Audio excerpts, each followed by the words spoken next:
נחזור קצת על הדברים של טרם יקראו ואני אענה. סימן תר"מ מדבר על כל העניין של מצטער פטור מן הסוכה שהזכירו כאן, ובלי נדר וכל העניין הזה של מצוות ישיבה בסוכה. אני אתחיל ככה בכמה שמועות ששמעתי. אחד הרבנים הגיע לשכונה בתלפיות ומסר שיעור, אני לא הייתי שם, אם לא הייתי קצת מדבר איתו קצת אחרי. אמר חובה לשים מזגן בסוכה. אמרו לו, איך חובה? זה לא הידור? הוא אמר, לא, חובה. אמר, מאיפה? אמר להם, כי אין תדור. אומר, היום כמעט בכל בית יש מזגן, לפחות מעברר, משהו. אז חובה. ואם זה קר, אתמול היה קר בלילה. אומר, חובה לשים תנור. אמר, תנור זה מסוכן בסוכה, ישים תנור, משהו שהוא לא מסוכן. אני יודע מה? הוא ככה הוא טוען. נכון, אז לא תנור שעושה שריפה. מזגן לחום. בסדר? קיצור, היום אני רוצה ללמוד אתכם אני לא חושב שזה חובה. ואני אסביר למה. בואו נתחיל מהגדר של מצווה ישיבה בסוכה. מה זה מצטער פטור מן הסוכה? שמעתם פה מצטער פטור מן הסוכה? האדמו"ר אמר לה, אם אני באמת לא מצטער, מותר. מה הפשט במצטער פטור מן הסוכה? כל סימן תר"מ מביא כל מיני דוגמאות שכתובות בגמרא, כמובן. קודם כל רואים שזה תלוי בבן אדם. זה לא תלוי משהו, זה לא משהו כללי. אם יש בן אדם שהוא קצת היסטניסט, הגמרא מספרת על רב יוסף, שנפל משהו מהסכך, הוא כבר אמר אני יוצא. אמרו לו, מה קרה? עד שתזרח המקפא כתוב. הוא אמר לו, אני היסטניסט. לא יכול. אז רואים שקודם כל זה תלוי בבן אדם.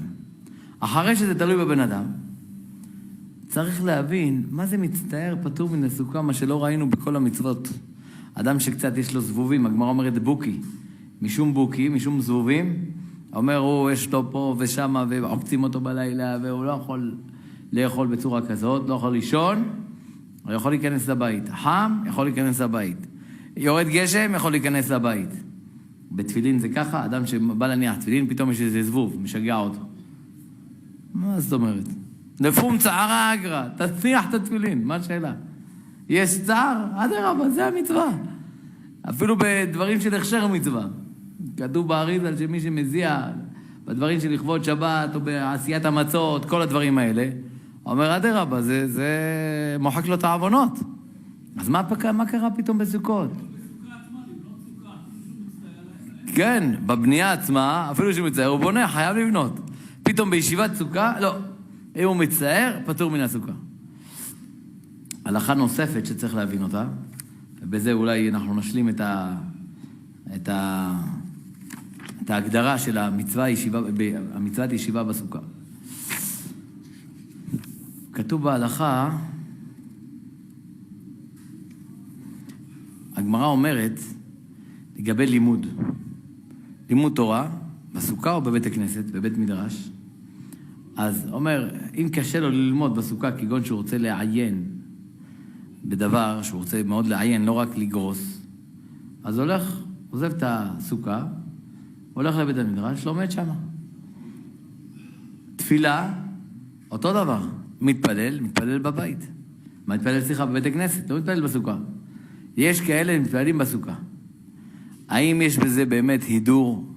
יש רבנים גדולים, בעיקר לפי המקובלים, עושים עינויים בתוך הסוכה, ויש כאלה שעושים את כל התפילות בסוכה. שאלה אם יש בזה הידור. לפי השאלה שעכשיו אנחנו שואלים, לא רק הידור, יש אולי אפילו מצווה. איך אנחנו עוזבים את הסוכה והולכים להתפלל מנחה? הלא תפילה אחת מדאורייתא. הרמב"ם כותב שתפילה אחת מדאורייתא, שאר התפילות מדרבנן. אתה עוזב סוכה מדאורייתא והולך לבית הכנסת כדי להתפלל, תתפלל בסוכה. מה, ביחיד?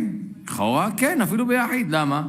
כתוב במרן בסימן פ"ט, כתוב, השתדל. מבין שמה שצריך להשתדל להתפלל במניין. או בבית הכנסת או בבניין, כן, ובשעה שהציבור מתפללים. אז שזה עניין גדול. זה לא סתם השתדל שם, משמעות הפוסקים, שזה לא השתדל. השתדל זה חובה, אבל זה חובה דרבנן, זה לא דאורייתא. מה קרה פתאום? אנחנו עוזבים את הסוכה, אין הלכה. אף פעם לא שמעתם איזה מישהו פוסק אומר, רבותיי, תישארו בסוכה, תתפללו בסוכה ביחיד. אין מי שאומר דבר כזה. למה?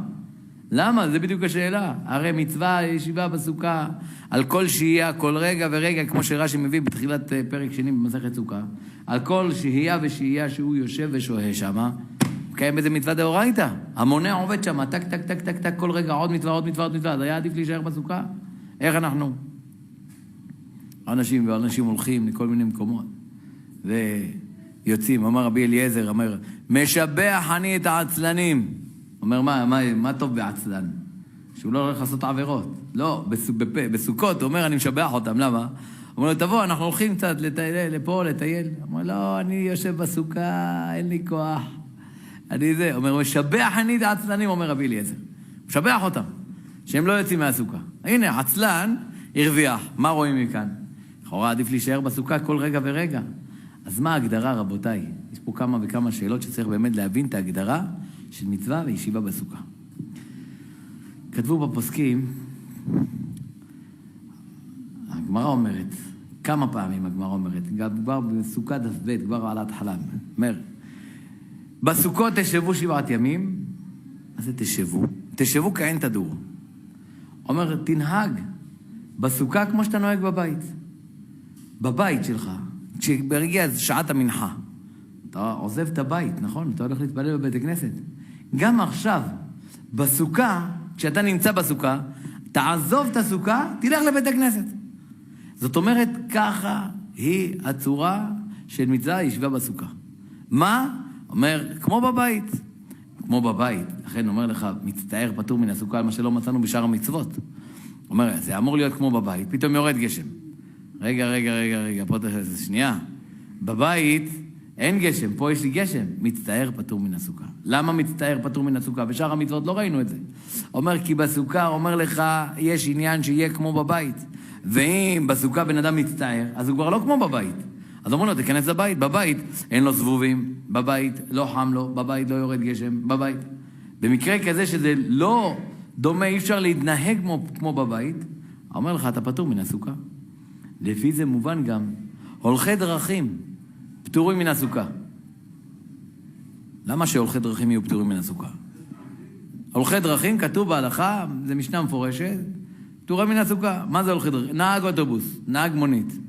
הוא בדרך, אומר, פתאום הוא רואה אשתו, שלחה לו משהו לאכול. פותח את השקית, רואה המוציא. איפה הראש שלה? מה? המוציא, צריך סוכה. אבל לא צריך סוכה, אדוני. אתה נהג אוטובוס, אתה לא צריך סוכה. מה, לא צריך סוכה? לא צריך לעצור? הוא אומר, לא, הולכי דרכים פטורים מן הסוכה. זה נפסק להלכה שולחן ערוך, ועד החזון עובדיה, גם החזון עובדיה פסק את זה. יש מחלוקת בין מרן רבנו עובדיה יוסף והאגרות משה, לבין הרב פנחס שיינברג, ראש ישיבת תורה אור. ועוד, הרב שלמה זלמן אוירבך מסתפק בזה. אומר, מה קורה לאלה שהולכים לטייל בסוכות? האם גם הם נחשבים הולכי דרכים או לא? למה לא? הם הולכי דרכים, הם הולכים. הוא לא חייב ללכת, הוא רוצה ללכת. השאלה, אנשים הולכים לטייל, וקובע שהם יחליפו כוח. אומר לילדים, יאללה, בואו, הולכים לים המלח, הולכים לא יודע מה, קבר רבי מאיר בעל הנס. מנהג האברכים, ולאו דווקא האברכים, כמעט בכל משפחה ומשפחה, מדינה ומדינה ועיר ועיר, באמצע הדרך, אבא אני רעב, עוצר באיזה מקום, נטילת ידיים מהבקבוק, אם יש לו נטלה עדיף, ויושבים, אוכלים בדרך, מרוויחים את הזמן, או אוכלים ברכב, באוטו, הוא אוכל, הוא הולך לך בדרך. סוכה, צריך סוכה. אומר הרב בחזון עובדיה, חייב סוכה. אומר, למה? אבל הולכי דרכים. ברש"י כתוב, הולכי דרכים לסחורה. אז מה יש לסחורה?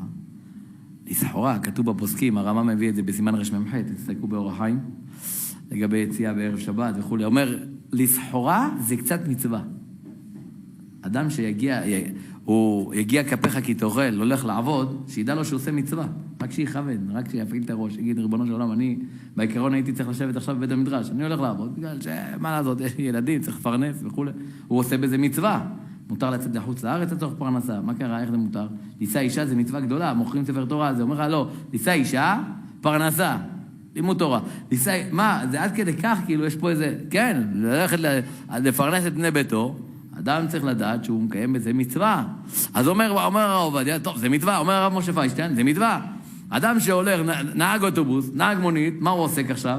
לפרנסתו, בכל המועד גם כן מותר לו. למה? צורכי רבים. אז מותר לו, גם הוא לא צריך סוכה. למה? הולכי דרכים.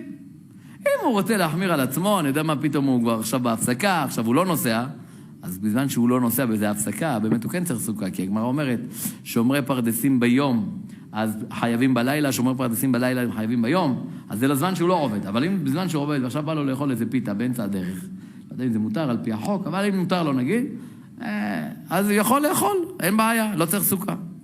אבל בן אדם שהולך לטיול, אומר, זה לא מצווה. אומר הרב, לכן מביא בחזון עובדיה, והרב משה פיינשטיין כותבים, שאלה שהולכים לטיול צריכים לחפש סוכה, או שיאכלו דברים שהם לא צריכים סוכה. אורז, בשר, דגים, מים, וכיוצא בזה, או פחות מקבצה של לחם. בא הרב שיינברג, וגם הרב שלמה זלמן אוירבך ככה מסתפק בדבר, אומר, אולי פעם זה לא היה צורך גדול, טיול. היום אנשים, לפעמים כל העבודה, הפרנסה שהם עובדים, כדי שיהיה להם איזו אפשרות אולי לצאת לאיזה חופש, לאיזה טיול. אז אומרים, זה גם יש בזה מצווה. איזה מצווה יש בזה? אומר, יש בזה מצווה, אני יודע מה, בשביל... איזה הגדרה של מצווה יש בזה מצווה? אז הרב, באמת, הרב שבט הלוי כתב לגבי אלה שיוצאים לחוץ לארץ, הוא מנסה ליישב את העניין, שאולי זה נחשב קצת בריאות הגוף והנפש, יש בזה קצת מצווה. על כל פנים, זהו דעתם, אני רק פורס בפניכם את המחלוקת. כמובן, אם זה ילדים קטנים, יש מקום להקל, גם לפי דעת הרב עובדיה, כי הרב עובדיה הוא לא חתך את זה בסכין החריפה, את העניין הזה. אז אם זה ילד קטן ואין לך משהו אחר מה לתת לו, מותר לתת לו. למה? כי כל דבר שיש בו מחלוקת הפוסקים, מותר לקטן. אבל אם אתה רואה מישהו גדול ואוכל, לא צריך לצעוק עליו, יש לו על מה לסמוך. יש לו על מה לסמוך. מה? גדול זה בן 80, קטן זה פחות מגיל 13. מה זה? מעל גיל 13 זה גדול. לא, אז אני נכנסתי לזה, אז זה היה סוגריים, אני חייב לסגור את הסוגריים, היינו באמצע ההגדרה של תשבו כעין תדורו. רק רגע, אני חוזר לזה, בסדר? אומר, מביא הבן איש חי, בוא, אני עובר לעניין אחר כדי שנסגור את כל הסיפור הזה. אומר הבן איש חי, אתה רואה את החבר שלך באמצע התפילה, קריאת התורה, וביום השלישי, אתה רואה אותו נרדם, היה עייף, כנראה הלך לשמחת בית השואבה, עייף. תקיץ אותו, תעיר אותו. אומר, מה קרה? אסור לישון בבית הכנסת. לא. אומר הבן איש חי, אסור לישון מחוץ לסוכה, תתעורר. וואי. מה קרה? אומר, אסור לישון מחוץ לסוכה, אפילו שנת עראי. אפילו שנת עראי. הגמרא אומרת, מה ההבדל בין אכילת עראי לשנת עראי? שנת עראי, לפעמים בן אדם תופס שינה של... לפעמים דקה, 2 דקות. והוא, על 2 דקות האלה, נתנו לו כוח לכל היום. השינה הזאת היא כל כך עמוקה. לפעמים אדם ישן כל הלילה, אומר, מה, כבר נהיה בוקר? לא ישנתי. הוא היה 7-8 שעות על המיטה, אבל השינה לא הייתה עמוקה. אז הוא לא... כן? אז לפעמים שינה קצרה, כמה שהיא עראי, היא כמו קבע. אומרת הגמרא, אפילו שנת עראי, אסור לישון מחוץ לסוכה. ברוכים הבאים. נכון? אומר לך, אומר הרב בן איש חי, תעיר אותו. בא הרב עובדיה אומר, תסתכל מי הבן אדם. אתה מכיר אותו, אתה רואה שהוא אדם ירא שמיים, שהוא ישמח שאתה מעיר אותו. אתה אומר לו, סוכה, וואי, תודה רבה, איך לא שמתי לב. אוי, סוכה. מצוין. אבל אם אתה יודע שזה אחד, שאם אתה תעיר אותו, אולי תקבל כפה בטעות. אל תעיר אותו. למה? זה מצטער פטור מן הסוכה. בן אדם, הוא לא יודע מה עושה. היה לנו משגיח שהיה מעיר בישיבה. והיה בחור שהיה ישן חזק מאוד. הוא לא היה שם לב מה הוא עושה. אז כשהמשגיח היה בא להעיר אותו, ובלי לשים, כל מה שהיה לידו היה זורק. זורק על המשגיח. לפעמים זה נעליים, מה שלא יהיה. עכשיו, אמרנו לו, המשגיח, הרב לא יעיר אותו. אמרנו לו, אני ודווקא מעיר אותו. אמרו לו, עכשיו, הוא בא אליו אחר כך, הוא בא למשגיח, אמר, מתחנן, הרב, תסלח לי, תמחה לי. היה מבקש מבחורים אחורים שיעירו אותו לפני שהרב מגיע. ולא... אומר, לפעמים בן אדם בתוך שינה, הוא לא יודע מה הוא עושה. הוא בא. על כל פנים, רבותיי, בעניין הזה של השינה, דעת הרב עובדיה מצטער פטור, אם אתה מכיר אותו שהוא מצטער, פטור מן הסוכה. בא הרב שלמה זלמן אוירבך ומחדש חידוש. אומר, לפי מה שאמרנו בהתחלה. אומר, יש אנשים שסדר יום שלהם, הוא בא לשיעור תורה, הדף היומי, כן? רק הרב מתחיל לדבר. ועכשיו זה, אני יודע, איזו סוגיה קצת קשה, בקניינים, בגיטין, קידושין. הרב מתחיל לדבר וזה מעייף אותו, הוא נרדם, אחרי 5 דקות הוא כבר בשינה עמוקה, עמוק עמוק מאמצענו. רק הוא שומע רבי חנניה בן עקשיא אומר, מתעורר, אומר, נגמר השיעור? שעה, איזה שיעור, וואי וואי. עכשיו זה לא בסוכות, כל השנה, הוא כבר רגיל. אחד היה מגיע לשיעור, הרב אומר לו, יא חביבי, אולי אתה מגיע כל יום לשיעור, אולי תישן בבית טוב. תבוא פעם אחת, אל תירדם בשיעור. פעם, תישן כל... אומר לו, הרב, אני לא בא בשבילך, מחילה שאני אומר לך, אני בא בשביל הילדים, הם יודעים בשעה 8 בערב, איפה אבא? אבא בשיעור. אני בשבילהם אני הולך, לא בשבילך. אבל הוא נרדם בשיעור, העיקר שהוא מגיע. אומר הרב שלמה זלמן נוירבך, זה כעין תדורו. מה זה כעין תדורו? כמו שבשער ימות השנה הוא מגיע לשיעור ונרדם בשיעור, אז גם בסוכות הוא יוצא מהבית, הוא יוצא כל פעם מהבית, נרדם בשיעור. עכשיו הוא יוצא מהסוכה, נרדם בשיעור. זה... ככה הוא רצה לחדש, ולכן לא צריך להעיר אותו. אז יש לו או את רב שלמה זלמן נוירבך, או את הרב עובדיה שאומר שמצטער פטור מן הסוכה, לכן יש מקום שלא צריך להעיר. אבל זה גם כן, זה יכול לעזור לדרכים. יש אנשים שהם באוטובוס, הם מרגישים כעובר ברחם אמו. האוטובוס זז וזה, והם נרדמים.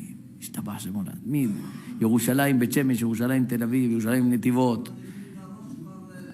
רק, זה, הוא אומר לך עצמה, זה סדר יום. הוא קם מוקדם, זה אומר, זה ככה. הוא חלק מהשינה, הוא ישן 6 שעות ביום, 5 שעות בלילה, ועוד שעה באוטובוס. ככה.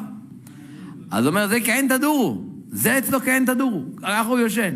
הוא אומר, הוא יוצא אומר, אחד כזה, אי אפשר להעיר אותו. יש מקום להקל, לא להקיץ ולא להעיר אותו. למה? כי אצלו כעין תדורו. השאלה עד איפה אפשר למתוח את היתר הזה של כעין תדורו. אמרנו, מצטער, פטור מן הסוכה. אמרנו, תפילות, פטורים מן הסוכה, יוצא מהסוכה. אמרנו, עוד כל מיני, עד איפה אפשר למתוח את זה? אחד יגיד ככה, טוב. הרב אמר, תשבו כעין תדורו. הוא לוקח את הילדים שלו, יש פיצה או משהו כזה, פלאפל, אומר, כעין תדורו. הוא לא צריך, לא, יש פה סוכה, מחוץ לפלאפל, יש סוכה, תשבו, תאכלו בסוכה. הוא לא צריך. אומר, למה לא צריך? כעין תדורו. אנחנו במשך השנה יוצאים מהבית, הולכים לפלאפל, כן, אלה שהולכים, כן. אז הוא הולך לפלאפל, יושב שם, והוא לא יושב בסוכה. אז עכשיו גם הוא יוצא מהבית, והוא אוכל מחוץ הבית. אבל זה לא נכון. זה גם לא נכון לומר את זה בבתי מלון. למה? מה ההבדל? מה ההבדל בין זה לבין הולכי דרכים? הולכי דרכים באוטובוס, בנסיעה, אמרת, יש מקום להקל. פה אין מקום, למה? מה ההבדל? ההבדל הוא פשוט. ברגע שאדם הולך אוכל באיזה מסעדה או באיזה מקום, יש פה בעלים למסעדה. יש פה בעלים למקום. אומר, זה כאילו בית של חברו. אז גם כשאתה הולך לבית של חברך, אז הבית של חברך צריך סוכה. כי אין תדורו של הבית שלו. אז הוא חייב שיהיה סוכה. זה לא כמו הולכי דרכים. בהולכי דרכים אין פה כלום. זה בדרך, הוא הולך דרך בדרך. לכן אותו דבר לגבי ברית מילה, לדוגמה, שיש בחול המועד ברית מילה. אז הוא אומר, לא צריך סוכה. אומר, למה לא צריך סוכה? אומר, כי אין תדורו. אני יוצא מהבית, במשך השנה יש ברית מילה, יש חתונה, יש זה, מה עושים? הולכים לאולם. כמה עכשיו? הולכים לאולם. אני יוצא מהסוכה, הולך לאולם. לא. האולם יש לו בעלים. זה כמו בית גדול. בבית שלך אי אפשר להכנס את כולם. אז אתה אומר, בית גדול. בבית גדול צריך לעשות, צריך שיהיה שם סוכה. חובה שיהיה שם סוכה. נחזור להתחלה. אז זה היה הרב אחד אמר, כי אין תדורו, חובה לשים מזגנים בסוכה. כמו בבית. ככה שמעתי אחד הרבנים, אמר, חובה לשים. כי אין תדורו, אומר, רוב הבתים יש להם או מזגן, או מעברר, או משהו, אז גם כאן. אבל הגמרא אומרת, באוספך, מגורנך ומעקבך, מפסולת גורן ומפסולת יקב. גם מרן מביא את זה ככה קצת. אומר, מה זה מפסולת, מרן לא מביא, המשנה ברורה מביא את זה. מה זה מפסולת גורן ומפסולת יקב? אומר, בעצם, התורה אומרת לך, איך תבנה סוכה? איך אתה בונה את הסוכה? רואה את הפסולת מהגורן, פסולת מהיקב, רואה קצת ענפים, קצת זה, מזה תבנה סוכה. ככה אתה... זאת אומרת שהידור, לא רק חובה, הידור אפילו, היה מישהו אמר, להידור צריך להוציא שליש מממונו, כמו שכתוב בתף רנ"ו. אז גם כאן, הידור, אדם מרוויח, יש לו סכום של כסף שהוא מרוויח לחודש, ייתן שליש מממונו כדי לשים מזגן בסוכה. אומר לו, אפילו הידור לו, למה? כי התורה אומרת לך איך תבנה את הסוכה. מפסולת גורן, פסולת יקב. מה זה אומר? אתה רוצה להדר? תהדר בפסולת. שיהיה פסולת יותר נקייה, שיהיה דיקטים יותר שיהיה, אני יודע, סכך, שיהיה סכך יותר נעים, יותר זה. אבל מכאן ועד לחייב את הבן אדם, לא להגיע למצב של מצטער פטור מן הסוכה, זה כבר חידוש. נכון, בסימן תרמ"ם, הרמ"א כותב בשם מרדכי, שאם אדם בונה סוכה במקום שאי אפשר לשבת בה, אז הוא באמת יש לו בעיה, כי יש פוסקים שאומרים שזה לא מצטער פטור מן הסוכה, מלכתחילה שמת אותה במקום שהוא לא טוב. אבל זה, כשיש עוד הרבה מקומות, ושמת אותה במקום לא טוב, הוא שם אותה במקום שיש שם ריח רע. או שם אותה במקום, לא יודע, אז הנה חינמי, הוא אומר, שם אותה באמצע הרחוב, והוא קשה לו המכוניות, רעשים ובלגן, כן? הוא אומר, מצטער פטור מן הסוכה. לא, שמת את זה במקום שאי אפשר לשבת שם בכלל. זה אני יכול להבין, זה רמה. אתה לא יכול להגיד שהוא עשה מה שביכולתו לעשות משהו טוב. אבל פה, כשהוא כבר השקיע, הוא משקיע על הפסולת גורן, פסולת יקב, והוא בנה את לא חייבו אותו עכשיו להוסיף על זה גם מזגן. מה אתה אומר? מה זה? לא מבחינת ההוצאה. אני לא בא מבחינת ההוצאה, אני בא מבחינת החובה, החיוב. זה כמו המשנה ברורה מביא בחוץ לארץ, שקר מאוד, אומר, ילבש בגדים, ילבש יותר בגדים, ילבש זה, אומר, גם בבית ככה עושה, הוא לא ילבש יותר בגדים, או יש לו איזה. אבל לא עכשיו צריך לחמם את הסוכה. למה לא? שיחמם את הסוכה, יעשה איזה משהו. התשובה היא, כי התורה לא חייבה אותה, אלא לבנות סוכה. אתם יודעים, יש היום כל מיני פטנטים בסוכות. יש סוכות שהגשם לא נכנס לבפנים. עושים כמו איזה סוכה מדובללת. אחד למעלה, אחד למטה, אחד למטה ושבע למטה, כזה, בצורה שכל הגשם, וזה הולך ככה לכיוון מטה, וככה המים לא נכנסים. דנים הפוסקים אם זה כשר או לא. אדם צריך עכשיו לחייב אותו, לשים רשת על כל הסוכה. למה? אומר שלא יכנסו זבובים. או לקנות את האור הכחול, ולשים מזגנים, ולעשות זה. לא ראינו דבר כזה בפוסקים. ולמה? התשובה היא פשוטה. כי התורה אומרת לנו איך לבנות את הסוכה. אתה תבנה אותה מגורנך או מעקבך. פסולת גורן, פסולת יקב. אם בכל זאת בנית אותה במקום נכון, ופתאום היה חום גדול, או שהיה גשם, פטור מן הסוכה. פטור מן הסוכה. זה כתוב, הגמרא במסכת העבודה זרה אומרת, בתחילת מסכת העבודה זרה. הנה חנם, מי שרוצה, שיעשה, אבל אי אפשר לחייב אותו. מה זה?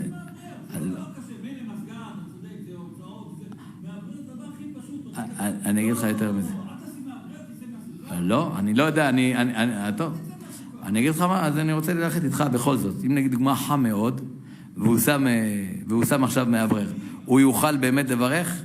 לשב בסוכה? לא, חם והוא שם מאוורר. מה זה חם מאוד? חם בלי המאוורר, כל אחד היה יוצא. הוא גם כן היה יוצא. הוא שם מאוורר, עכשיו הוא באמת כן יכול לשבת. למה? אבל בעיקרון, מבחינת המקום, בכל המקומות, אם הוא היה בונה את זה רק בפסולת גורן, פסולת יקב, הוא לא היה יכול לברך. בסדר, אז יש מה, עוד פעם, יש חומרה לצד הזה, יש גם חומרה לצד השני. אני בא לומר שיש חומרה לצד הזה ויש חומרה לצד השני. אתה לא יכול לחייב בן אדם לשים מאוורר, גם אתה לא יכול, מצד שני, אם כבר יש לו מאוורר, והוא עכשיו נוח לו, אז נוח לו, אז הוא יכול לברך, בסדר? אבל לחייב אותו, אני לא יכול לחייב. טוב. על כל פנים, הגמרא אומרת שלעתיד לבוא, באים כל אומות העולם, אומרים לקדוש ברוך הוא, לא הבאת לנו זה, תן לנו גם כן מצוות. מה, 7 מצוות? לא מספיק. אומר להם, קחו את מצוות סוכה. נתן להם סוכה, הוציא חמה מן הרתיקה. כמו שכולכם יודעים, הגמרא אומרת, פטור, מצטער פטור מן הסוכה, חם מאוד, הם יצאו, גם אנחנו יוצאים, גם עם ישראל יוצאים, אז מה ההבדל? ההבדל זה הבעיטה, שהם יוצאים, שהם בועטים בה. ואילו אנחנו מצטערים, בלילה ירד גשם. אתה רואה, אנשים באים לצאת, פתאום, הפסיק הגשם, כולם חוזרים. עוד דבר, עם ישראל קדושים. זה לא, אין כמו העם הזה. אין, גויים. בכלל, לא מתקרבים לקרסוליים של יהודי פשוט, שאפילו בקושי שומר תורה ומצוות. היה לי שנה אחת, קניתי פה 4 המינים, ואני יוצא עם כל 4 המינים שגם כל המשפחה ביקשו, זה ביקש, ההוא ביקש. אז אחד גבוה עם גופייה, קוקו ארוך, כולו בקעקועים. שמש. הוא אומר לי, אני פחדתי. אמרתי לו, מה קרה? הכל טוב. הוא אומר לי, איפה קנית? אמרתי לו, בהמשך, בבוכרי, יש לי ליד מוצאיוף. יש לך הרבה. אמר לו, אני רוצה, איפה אתה קנית? אמרתי לו, מה קרה? אמרתי לו, מה? למה? לא, בקשה ממך, אני רוצה פה. קיצור, לקחתי אותו איתי, לבינתיים בדרך, אני אומר לו, מה קורה? מה? הוא אומר לי, אני קיבלתי על עצמי כיפור שעבר, מצווה אחת. אמרתי, איזה מצווה? אמר, תפילין. עכשיו, הנחתי תפילין, אחר כך הנחתי גם בשבת, גם בחול המועד, גם כל הזמן. כל יום הנחתי, לא ידעתי. אחר כך אמרו לי, מה אתה עושה? מה, בשבת אסור להניח תפילין. ובחול המועד... אז אני חייב איזה משהו. בשבת, לפחות הוא לוקח, אני יודע, הוא עושה קידוש במקום, שיהיה... אומר, בסוכות, מה יש במקום? אמרו לי 4 המינים. אז אני רוצה 4 המינים מהודרים. הריקנים שבך, מלאים במצוות כרימון.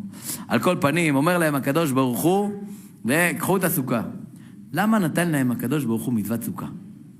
לא יכול לתת להם איזה מצווה אחרת. מה המיוחד במצוות סוכה, רבותיי? זה גם כן ייתן לנו את ההגדרה של הכעין תדור. אחד אמרנו שבאוטובוס פטור מן הסוכה, כן? תתארו לכם אחד באוטובוס, מתקשר לאבא שלו או לחבר שלו, הוא מתחיל להתייעץ איתו, תגיד לי, איפה לשבת באוטובוס? בצד השמאלי או בצד הימני? בשורה השלישית? או יחשבו זה משוגע זה. תשב, עד שהוא יחשוב איפה יישב, כבר מגיעים. אין, היה איזה, בזמנו היה כרטיסן, אתם זוכרים? אז אחד הגיע לנהג, אומר לו, תנקב לי, אומר, הנה, הכרטיסן פה, כבר פה, לך אליו. הוא הולך לכרטיסן, הוא הולך לנהג. הולך אליו כמו פימפונג, פתאום הגיע כבר התחנה. הוא בא לרדת, הוא לא שילם. הלו, לא שילמת. אומר, מה, כל הדרך רק הלכתי, הלו חזור, מה אתם רוצים? מה אתם רוצים שאני אשלם? קיצור, הוא אומר, אחד שעכשיו התחיל לחשוב איפה לשבת, יצחקו עליו. יגידו, מה זה, אנחנו בסך הכל בדרך. ככה מצוות סוכה. ככה אומר רבי יהודה צדקה. אומר, כיוון שמצוות הסוכה, זה בא בעצם לסמל על העניין של העולם הזה, שזה סך הכל מעבר. אומר, מראים לבן אדם, מה אתה הולך להשקיע? מה אנשים משקיעים בעולם הזה? וזה... הוא מתחיל להצטער על זה שאין לו כזה, אין לו רכב כזה, וחסר לו קצת זה, או שהבית שלו לא מספיק גדול, או כל מיני, כל אחד עם החבילה שלו. אמרו לו, אדוני, אנחנו באוטובוס, אנחנו במעבר. מה יש לך כאן? אנחנו כבר מגיעים, יורדים. אין זה צ'יק צ'ק. אנשים סוגרים עיניים, פותחים עיניים כבר. היו אומרים פעם, סוגרים עיניים, פותחים עיניים, מחתנים ילדים. היום אומר לך, פותח עיניים, הוא כבר רואה את הנינים. ברוך השם, לחיים טובים. זמן טס, כצל עובר. זה מוריי ורבותיי, ללמד אותנו. דווקא נתן להם מצוות סוכה לאומות העולם, בשביל ללמד אותנו. אומר, אומות העולם משקיעים בעולם הזה, וכביכול איך שכתוב שם, הם באים הרי, אחרי זה, איך כתוב שם בגמרא בשבת, אומר, באים לזה שעשה את מרצדס, סופור וזה, אומר, מה? אני? בטח, עשיתי את כל החברה הזאת, לקחו את הרבנים לשיעורים בזריזות, ואני, זה, השני עשה מטוסים, הנה, שאפשר ללכת לשיעורים ממקום למקום, אפילו מחוץ לארץ, ואפשר לעשות זה, וכל אחד אומר, אנחנו עשינו בשביל, עם ישראל עשינו. אבל הם, כתוב שם שהם שותים. למה? כי הם לא עשו אלא לעצמם. למה כתוב שותים ולא שקרנים? אומר לך, אומר רבי יהודה צדקה בעניין, אומר, מבחינת שקרנים הם לא שקרנים, כי סוף סוף באמת השתמשו במכוניות להגיע לשיעור מהר. השתמשו בטכנולוגיה, לדברים שמותרים כמובן, לדברים טובים. אבל אומר, הם התכוונו לכך? לא התכוונו לכך. הם התכוונו לצורך עצמם. אבל אתה רואה יהודי, אתה לוקח לדוגמה נהג מונית, שהוא לצורך פרנסתו. אבל כשפתאום איזה תלמיד חכם עולה, או הוא לוקח מישהו לשיעור, אתה הולך לשיעור תורה? איזה זכות, ואיזה... אתה רואה את ההבדל. אני מדבר איתכם על אנשים פשוטים, לא עכשיו משהו גבוה. אנשים זה... הוא אומר, תראה את ההסתכלות של היהודי, ואין ההסתכלות של אומות העולם. זה ההבדל שיש בינינו לבינם. ואומר יותר מזה, אומר דווקא בימים האלה שאנחנו נמצאים בחג הסוכות, אומר הגאון מווילנה, כותב שהמצווה הכי קשה שיש במצוות הסוכה, העניין של השמחה. איך האדם יגיע לידי שמחה? אומר להוריד ציפיות. ברגע שיש לנו הרבה ציפיות, הוא אומר, זה לא פשוט, תשמע, זה... מבקש מהילד שתביא את השתייה אומר, אני כבר עליתי 3 פעמים לבית, אבא, די, לא יכול, וזה, או השני לא יכול, השלישי, ופתאום אדם מתחיל להתעצבן, נו, אתם לא עושים כלום, וזה, זהירות.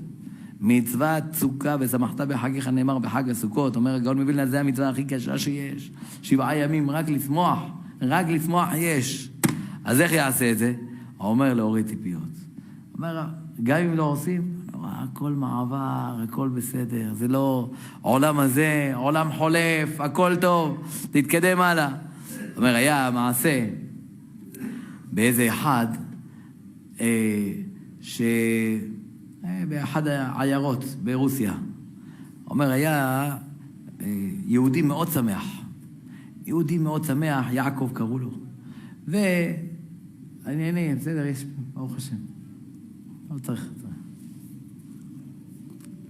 יעקב הזה היה מאוד שמח כל הזמן, אבל היה עני. ומצד שני, הגביר של הכפר, קראו לו זייליג, והוא מאוד היה מתעצבן עליו. שהוא, איך הוא שמח? מקנה ממנו. איך הוא שמח, איך הוא זה. אומר, וכל שנה בשנה מגיע חג הסוכות, וזה יעקב הזה שמח, שמחה עצומה. וזה ליגוזה, הוא אוכל את הלב, איך יכול להיות? אומר, הוא ביקש שאף אחד גם לא יארח אותו. אין לארח את זה, אנשים אסור לתת להם ממש כמו בסדום. אומר, כל מי שירצה צדקה זה רק דרך הגביר, ולא דרך אחרת, וזה, עשה כל מיני זה. העיקר שההוא יצא כבר מהעיר. העיקר שיעקב השמח הזה יצא מהעיר.